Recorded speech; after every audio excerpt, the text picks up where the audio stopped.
Hey, what's up mga kameng? Welcome back to my YouTube channel. Yan. For today's video, yan, wala tayong internet.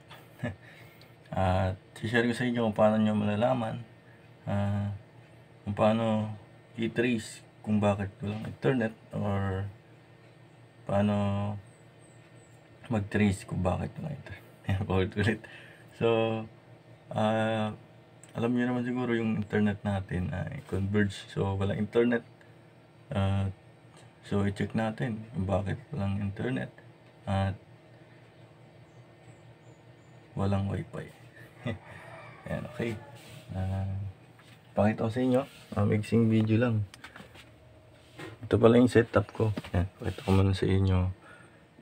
Ito yung aking third party router. Yan, Tenda EC23. Yan, yung itsura niya. Okay. So, bakit walang internet? At dito malalaman mo. Yan. Kapag walang internet, so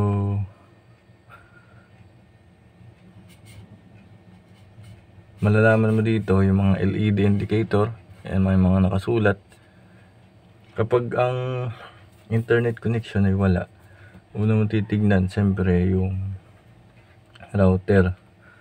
At dito mo malalaman yung mga function nito. Malalaman mo kapag putol yung inyong fiber connection or yung wire, or itong maliit na wire na to. Ito yung fiber wire na maliit ay fiber optic. Malalaman mo kapag putol yan. Yan, umiilaw tong loss. Yan, nakalagay. Ibig sabihin, pag umiilaw yung loss, may loss connection. Ibig sabihin, putol yung wire nyo or fiber nyo. Dito sa case natin ay hindi siya umiilaw. So, malalaman mo na kapag wala internet ay sa ISP na yung problema. Sa mismong Converge or inyong internet or Skyline kayo. Yan. Kahapon na wala na internet, May 2, mga 5:30 PM siguro yun na wala yung internet. So, ayan. Ganun lang para malaman nyo. So, kung wala pa rin kayong internet, at subukan yung patayin yung router. At mga siguro 10 minutes, i-off nyo siya ng 10 minutes, tapos i-on nyo. Ayan. Kapag wala pa rin, wala talaga.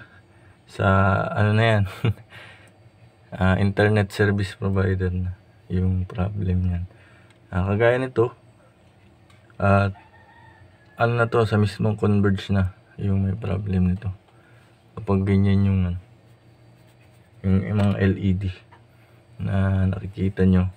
So kung may pula yan, nakalagay loss, ay i-check nyo yung nyo, fiber wire, or itawag nyo sa customer service ni Converge para may dugtong mga technician yung fiber. So yun lang naman yun. At ngayon kasi maintenance buong Rizal, pagkakalam ko meron sa Bataan walang internet. Ngayon kahapon May 2 at May 2, 5:30 PM na wala. At ngayon May 3, oras to? 8:30 AM ata ngayon. Yan, sobrang init. At yun, sana may nakakuha kayong idea. Hanggang dito na lang, siguro konting sharing mo kami. At thank you for watching and bye bye. God bless.